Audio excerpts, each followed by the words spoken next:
නමෝ තස්සේ භගවතු වරහතෝ සම්මා සම්බුද්දස්සේ නමෝ තස්සේ භගවතු වරහතෝ සම්මා සම්බුද්දස්සේ නමෝ තස්සේ භගවතු වරහතෝ සම්මා සම්බුද්දස්සේ සහභාගී වන සියලු දෙනා වැඩසටහන වෙනුවෙන් ඊටම මෛත්‍රී සාගත සිතින් යුතු පිළිගන්නවා.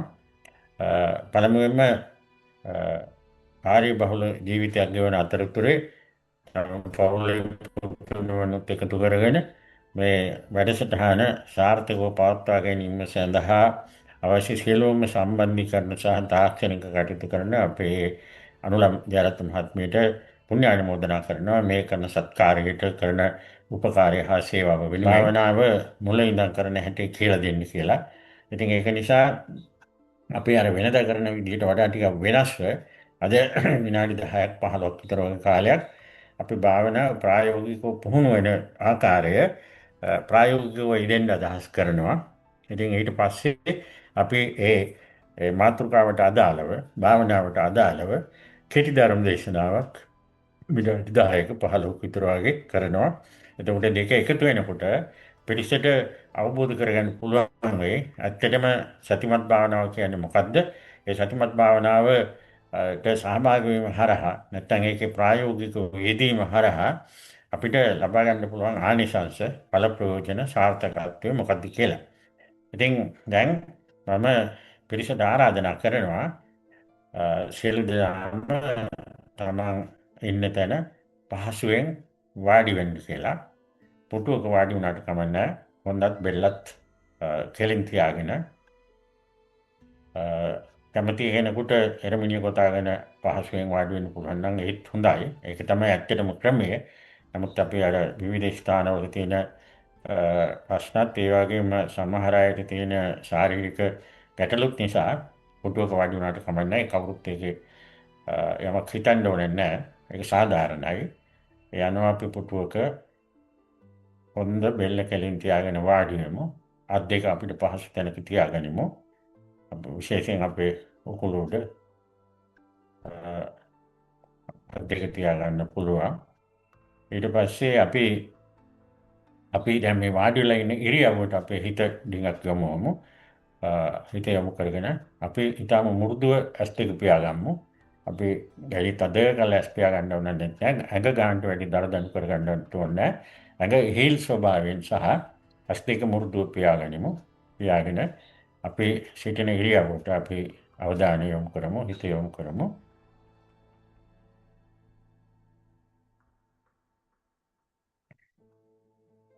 විනාඩියක් දෙකක් පමණ අපි ඉරියව්වට හිත යොමු කරගෙන ඉන්නකොට අපිට දැනෙනවා අපේ උදර ප්‍රදේශය සහ පපුව ප්‍රදේශය උස් පහත් වෙනවා. ඉතින් ඇත්තටම මේක අපිට ඊටාම ඕනම කෙනෙකුට ප්‍රත්‍යක්ෂව දැනෙන දෙයක්.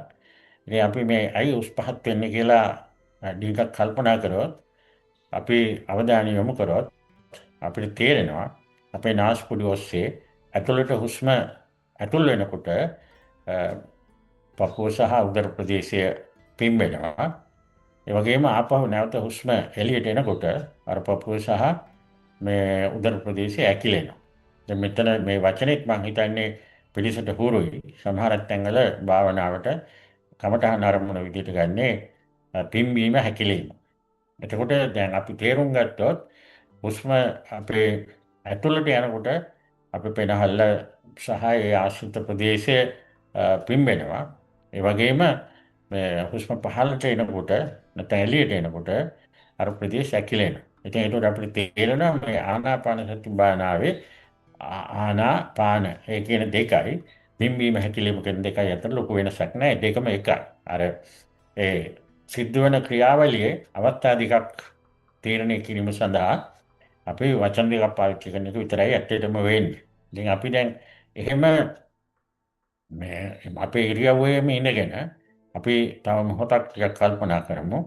දැන් මේ අවස්ථාවේදී මම කැමති වෙනවා අර ඉල්ලීමට අනුව භාවනාව පිළිබඳව යමක් කියන්න. දැන් අපිට තියෙන සීමිත වේලාව ප්‍රයෝජන කරගෙන භාවනාව කියන එකට මම හිතන්නේ විසුද්ධි මාර්ගයේ තියෙන ගාථාව තමයි ඊටම හොඳින් ඒක පැහැදිලිව තේරෙන්නේ. ඒකේ තියෙනවා මේ චිත්තං පඤ්ඤංච භාවයන් කියලා. මුළු ගාථාවම කිව්වොත් එහෙම සීලේ පතිට්ඨාච ඤාරෝසපඤ්ඤෝ චිත්තම් පඤ්ඤාච භාවයන් ආතාපි නිකපෝ බිකු විජිතේ ජටං කියලා. දැන් මම ඒ පසුබිම් කතාව කියන්නේ නැහැ. නමුත් අපි චිත්තම් පඤ්ඤාච භාවයන්. එතකොට මේ භාවනාව කියන එකෙන් අදහස් කරන්නේ අපේ හිත ප්‍රඥාවත් එක්ක දියුණු වෙනවා කියන එක. දැන් ඇත්තටම බුදුරජාණන් වහන්සේගේ ධර්මයේ කියලා කියන්නේ යම්කිසි පුද්ගලෙකගේ සිහි නුවණ දියුණු වීම නිසා ඒ පුද්ගලයාගේ හිත බාහිර සිද්ධි සම්බන්ධයෙන් ක්‍රියාත්මක වෙනකොට ප්‍රතිචාර දක්වනකොට අර හිත ඇතුලේ වෙනස්කම් අවබෝධ කර ගැනීම සහ ඒවා ගැටලුවක් නොවි විසඳා ගැනීමට ඇති වෙන හැකියාව තමයි භාවනාවේ මේ සිත හා ප්‍රඥාව දියුණු වෙනවා කියන එකේ තේරුම. ඉතින් එතකොට මම ඊට අමතරව තවත් යමක් කියන්න ඕනේ. සාමාන්‍යයෙන් භාවනාවේ ප්‍රධාන කොටස් ටිකක් තියෙනවා සමත භාවනාව සහ විපස්සනා භාවනාව කියලා. ඉතින් අපි සමත භාවනාව කියන එක හුඟක් වෙලාවට දැන් ඔය බුද්ධානුස්සති, ධම්මානුස්සති, සංඝානුස්සති, මෙත්තානුස්සති කියලා ඒ වගේමුත් ඒ වගේම ආනාපාන සතිය සම්මාදිට්ඨි සූත්‍රය එහෙම තියෙන විදිහට අපි දිගටම වඩාගෙන ගියොත් එහෙම උපචාර සමාධිය ඊට පස්සේ අර්පණා සමාධිය ඊට පස්සේ අපිට අර මේ ප්‍රථම ධානය වගේ ඒ තැන් වලට යන්න පුළුවන් වෙනවා. ඒක ඉතින් සෑහෙන පුරුද්දක් ඒ වගේම සෑහෙන උත්සාහයක් දරලා කරගත යුතු වැඩක්. ඉතින් අපි මේ කාලේ එම ධ්‍යාන භාවනා කිරීමට තරම් එච්චර උනන්දුවක් දක්වන්නේ නැහැ. මොකද අපේ මූලික ප්‍රශ්නේ තියෙන්නේ අපි මිනිස්සු විදියට ජීවත් වෙනකොට අපේ හිතේ තියෙන හිතට මතුවෙන ගැටලු විසඳා ගැනීම. ඉතින් ඒ ගැටලු විසඳා ගැනීම සඳහා බුදුරජාණන් වහන්සේ අපිට ඉදිරිපත් කළා තියෙනවා, දේශනා කළා තියෙනවා මේ විදර්ශනා භාවනාව. ඇත්තටම මෙතන විදර්ශනාව කියන එක නැත්නම් විපස්සනාව කියන එක කියන්නේ විශේෂයෙන් දැකීම කියන එක. ඒක වෙන විදිහකට අපි කිව්වොත් එහෙම යෝනිසි මනසිකාරය. ඒ වගේම සති සම්පජඤ්ඤය කියන වචන වලින් කියවන දේ.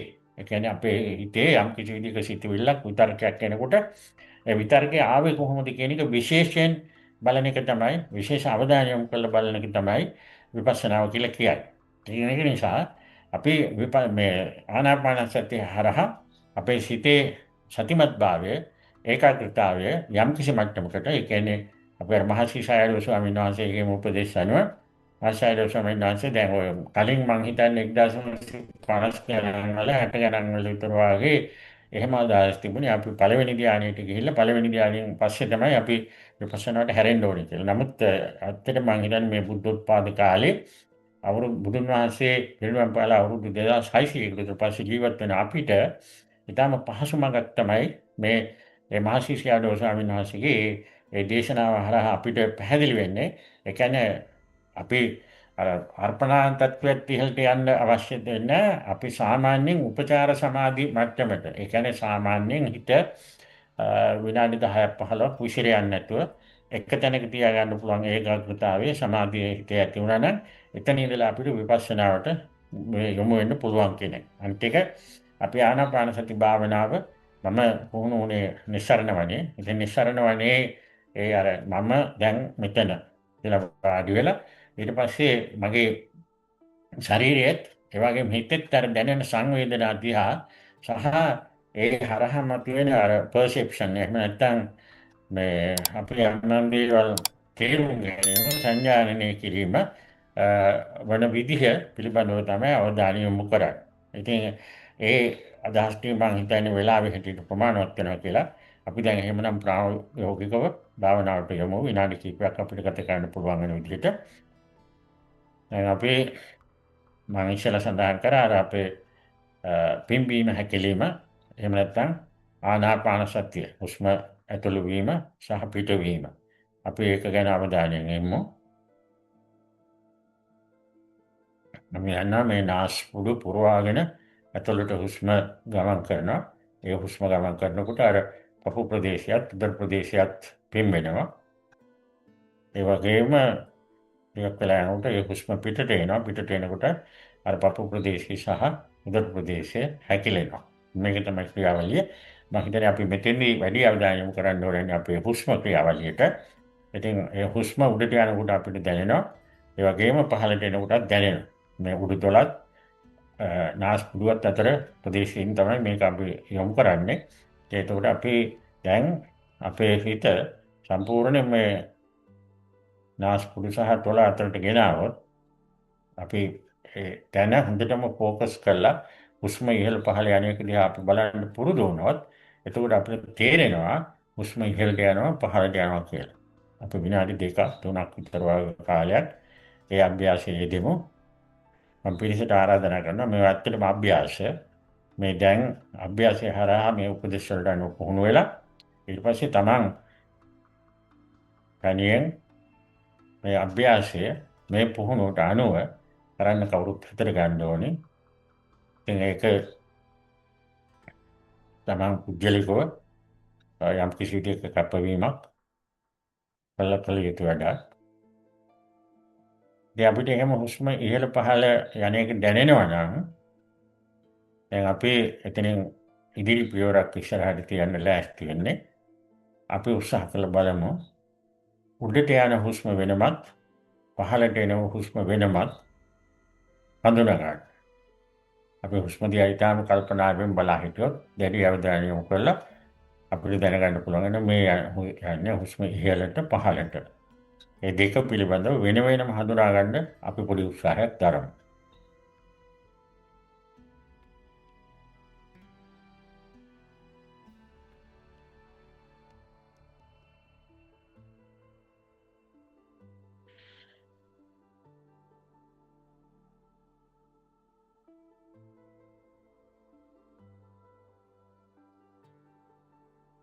දැන් අපේ අභ්‍යාසයේ යම්කිසි ප්‍රමාණයකට අපිට තේරුම් අරගෙන ඒක අත්දකින්න පුළුවන් වුණා නම් එතකොට අපිට තේරෙනවා උඩට යන හුස්ම වෙනයි පහළට එන හුස්ම වෙනයි කියලා.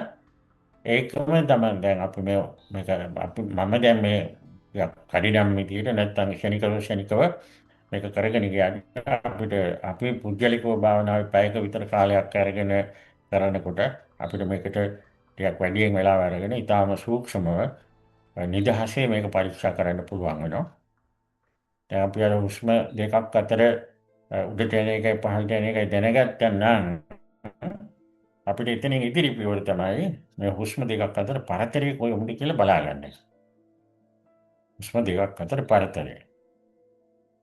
අපි අවධානය සම්පූර්ණයෙන්ම යොමු කරමු. හිත වෙන දේවල් වලින් නිදහස් කරලා මේ හුස්ම ගැනීමේ ක්‍රියාවලියටම යොදවලා තියමු. හුස්ම දෙකක් අතර පරතරය.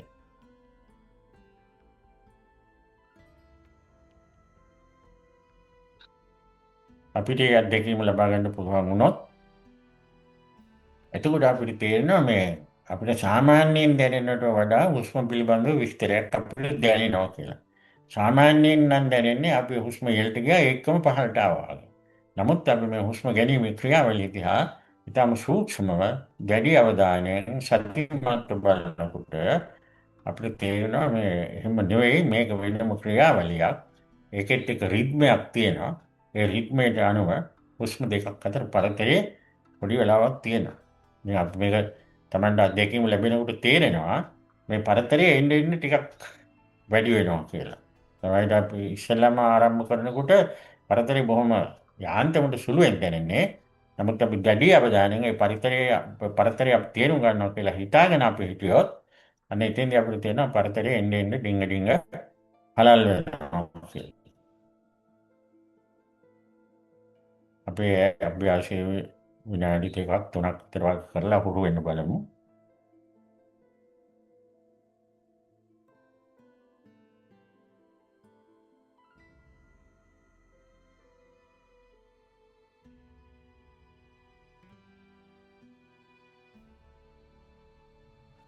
මේ අපිට එහෙම ඒ පරතරේ දැනගන්න පුළුවන් වුණා නම් මම විශ්වාස කරනවා මේක පුළුවන් කියලා. මොකද අපි වර්තමාන කාලයේ ඇත්තටම ඉතින් අපේ පිරිස බුද්ධිමත්, ඒ වගේම සූක්ෂමයි, ඒ වගේම දැඩි කැපවීමකින් මේ සඳහා සහභාගී වෙන්නේ. ඉතින් ඒකට අපිට පුළුවන් වෙනවා මේක දැනගන්න. පරතරේ දැනගත්තොත් ඊළඟට අපිට උත්සාහයක් බලන්න පුළුවන් එක හුස්මක් ආරම්භ වෙන තැන ඉඳලා ඒ හුස්ම අවසාන වෙනකම් බලන්න. අපි මේකට හුස්මේ මුල මැද අග බලනවා කියලා කියනවා.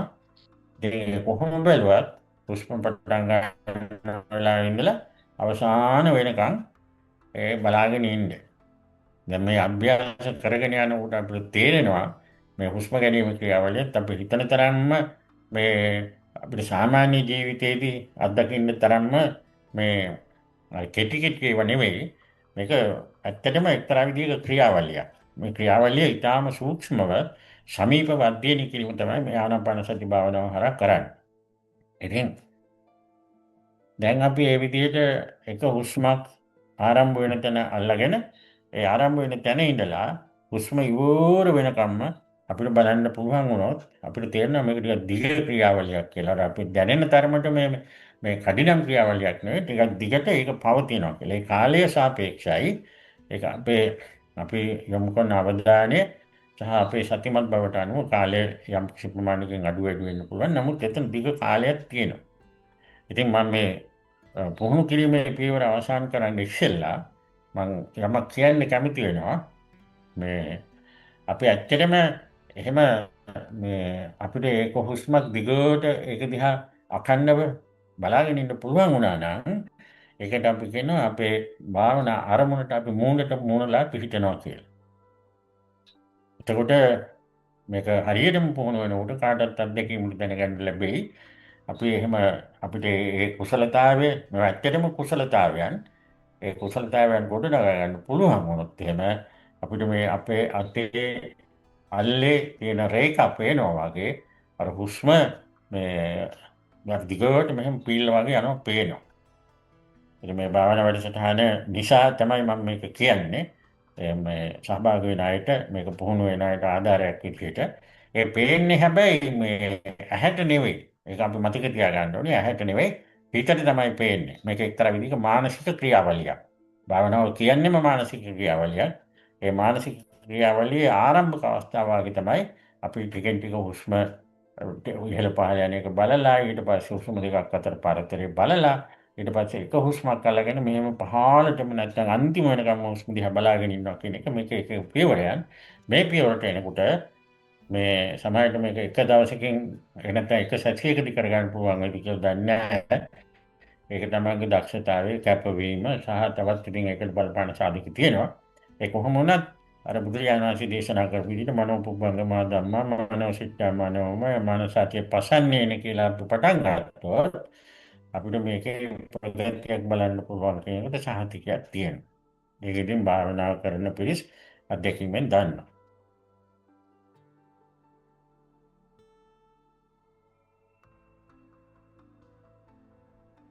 දැන් මම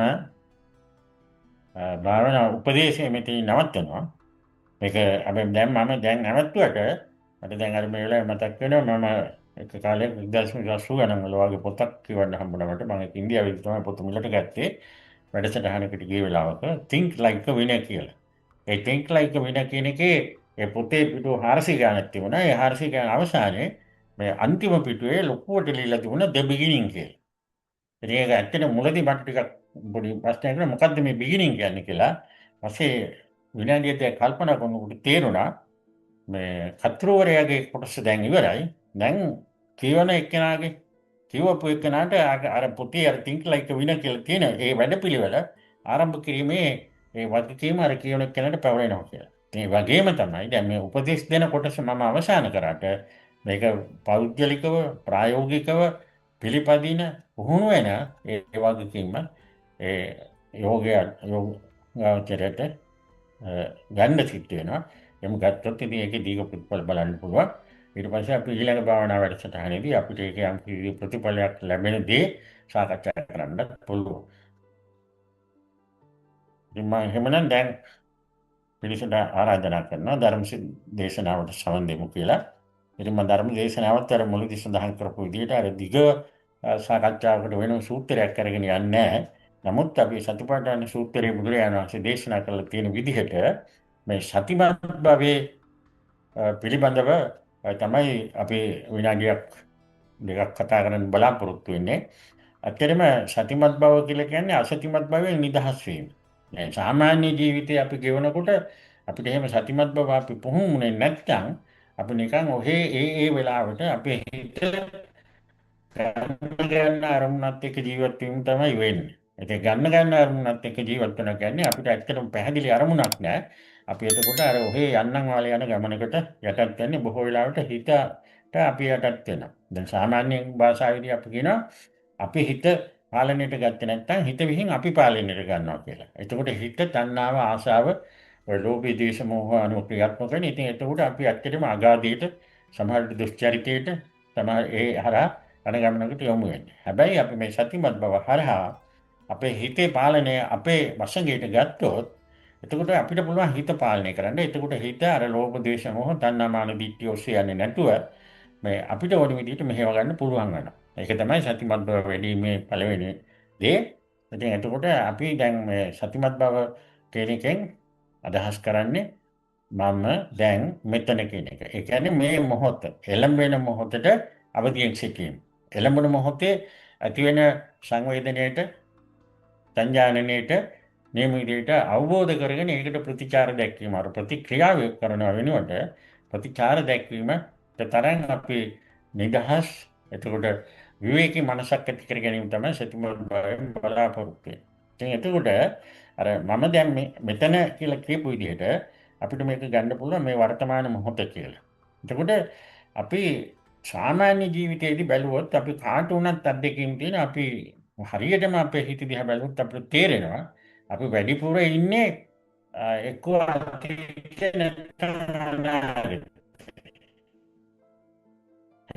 ඒක තමයි මනුස්ස හිතේ ස්වභාවය. අපි දන්නවා විඥානයේ මායාකාරී කියලා දෙන සමහරක් අතීතයේ සිද්ධ වෙච්ච ඒවා සමහරක් අපි අනාගතේ කරන්න බලාපොරොත්තු වෙන දේවල්. හැබැයි ඉතින් මේ කොයි එකෙන් ගත්තත් අපේ හිතට ඒකෙදි ඒ වෙනම වෙලාවල සහනයක් සතුටක් සැනසීමකට වැඩිය අසහනයක් අතෘප්තියක් තමයි ලැබෙන්නේ. අපි අතීත සිද්ධි මෙනෙහි කර කර ගියොත් එහෙම ඕනම කෙනෙකුට හිතෙන අපි ඒ දවස්වල කරපු සිද්ධියක් ඊට වඩා හොඳට අපිට කරන්න තිබ්බා කියලා. එහෙම නැත්නම් අපි කරපු වැඩේ වැරදි ඊට වඩා හොඳ වැඩක් අපිට කරන්න තිබ්බා කියලා හුඟක් වෙලාවට අර ඒ දවස්වල කරපු වැඩ පිළිබඳව පශ්චාත්තාපේ අතෘප්තිය තමයි හිතේ මතුවෙන්නේ. ඉතින් එතකොට එහෙම වුණාම අපේ හිත ප්‍රසන්න මනසක් වෙන්න අපේ හිත හැමතිස්සෙම ප්‍රදුට්ට මනසක් වෙන්නේ අර අප්‍රසන්නතාවය හිතට ආපම ඒක ද්වේෂයට හැදෙනවා. එතකොට අපේ හිත කිලුට වෙනවා කෙලෙස් වලින් පිරෙනවා. ඒ තමයි අතීතයේ වැඩි කාලයක් ගත කිරීමෙන් අපිට ලැබෙන ප්‍රතිඵලය. ඒ වගේම තමයි අපි දැන් අනාගතයේ කියන්නේ ඇත්තටම අපි මනෝලෝකික ජීවත් වීම. දැන් මෙතෙන්දී සමහර අය කියන සැලසුම් කරනවා කියලා. ඒක සැලසුම් කිරීමක් නෙවෙයි. සැලසුම් කිරීම හරි විධිමත් වැඩක්. සැලසුම් කිරීම වර්තමාන මොහොතේ අපේ හිත තියාගෙන තමයි අපි සැලසුම් කළ යුත්තේ. මෙතෙන්දී සැලස්මක් නෙවෙයි වෙන්නේ අපේ හිත මනෝලෝකයක සැරිසරීම. ඉතින් මේ මනෝලෝකයේ සැරිසරනකොට සමහර විට අපි ඇත්තටම සමහරක් දේවල් තියෙනවා. ඉතින් අපේ හිතට එච්චර මේ ඒවත් සමහරට ඒ වෙලාවට හිතට తాවකාලික මිහිරක් ගෙනත් දෙනවා ඇති. නමුත් ඒකේ අවසානයේදී අපි හුඟක් වෙලාවට අපි ගොදුරු වෙනවා අපිට මේ ඔරොත්තු දෙන්නේ නැති දරා ගන්න බැරි මානසික හැඟීම් ආවේග අපේ හිත තුළ ජනිත කිරීමට. ඉතින් ඒක නිසා අපි මේ ඒ විදිහට සිහින ලෝකවල මනෝ ලෝකවල ජීවත් වීම පිළිබඳව අපි සැලකිලිමත් වෙන්න ඕනේ. ඒ පිළිබඳව අවධානයෙන් ඉන්න ඕනේ. ඒ වගේම තමයි අපි යම්කිසි අපේ අපේක්ෂාවක් පිළිබඳව අපි සැලැස්මක් පිළිබඳව හිතනවා නැත්නම් වැඩ කරනවා හිතනවා නම් එතෙන්ට මනෝලෝකේ ඉඳගෙන අපි කරන්නේ. ඉතින් ඒක පිළිබඳව යථාර්ථවාදීව නැතුව අර මනෝලෝකේ ඒ වෙලාවට අර හිතේ මතුවෙන දේවල් එක්ක අපි කතා කරන්න ගියොත් එහෙම එතන අපිට අවසානයේදී පොඩි විචිකිච්ඡාවක් ඇති වෙනවා. අපි හිතමුකෝ අපේ හිතේ දැන් ඉතාම ලස්සන වැඩසටහනක් තියෙනවා. හැබැයි අපි දන්න මේ සංකීර්ණ සමාජය තුළ ඒ වැඩසටහන අපිට මේ අපි තනියෙන් කරන්න පුළුවන් එකක් නෙවෙයි. ඒකට විවිධ පුද්ගලයන්ගේ සහයෝගය අවශ්‍ය වෙන විවිධ ආයතන සම්බන්ධ වෙනවා. ඒතකොට එහෙම වුණාම අපේ හිතේ කුකුසක් මතුවෙනවා මේ මම කරන වැඩ පිළිවෙලට මට ඒ තැන්වලින් උදව් ලැබෙයිද කියලා. ඒතකොට බොහෝ වෙලාවට අපේ හිත විහිං අනිත් පැත්තට අපිට ගෙනල්ලා දෙනවා. සමහරවිට අහවල් දැනින්නම් උදව්වක් ලැබෙන්නේ නැති කියලා. එතන ඇති වෙන්නේ කුකුසක්, විචිකිච්ඡාව. එතකොට එහෙම විචිකිච්ඡාවක් ඇති වෙනකොට ඒ හරහා අපේ හිතේ ඇති වෙන්නේ අසහනයක් අතෘප්තියක්. ඉතින් එතකොට මම මේ කියපු කරුණු ටික හරහා අපිට පැහැදිලි කරගන්න පුළුවන් අපේ හිත අපේ අසතිමත්ව හිටියොත් බොහෝ දුරට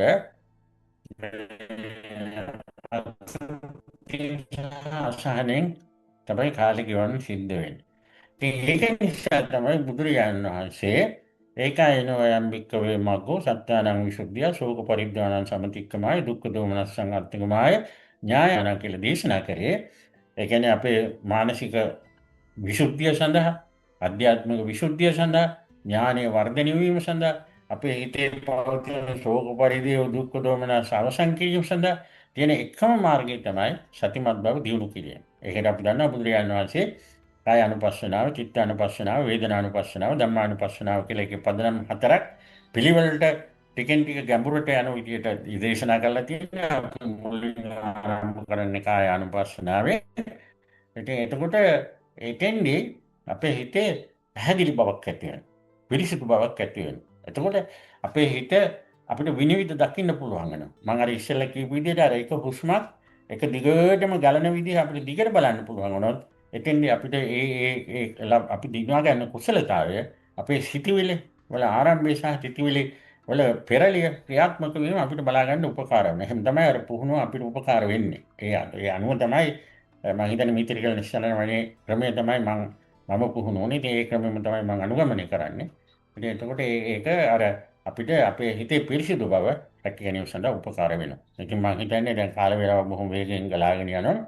මගේ අද දවසේ වැඩසටහනට අපි නියමිත කාලය අවසానයි. ඉතින් මම අරුණා මහත්මියටත් ඒ පුතණුවන්ටත් මම විශේෂ ස්තුතියක් පිරිනමනවා.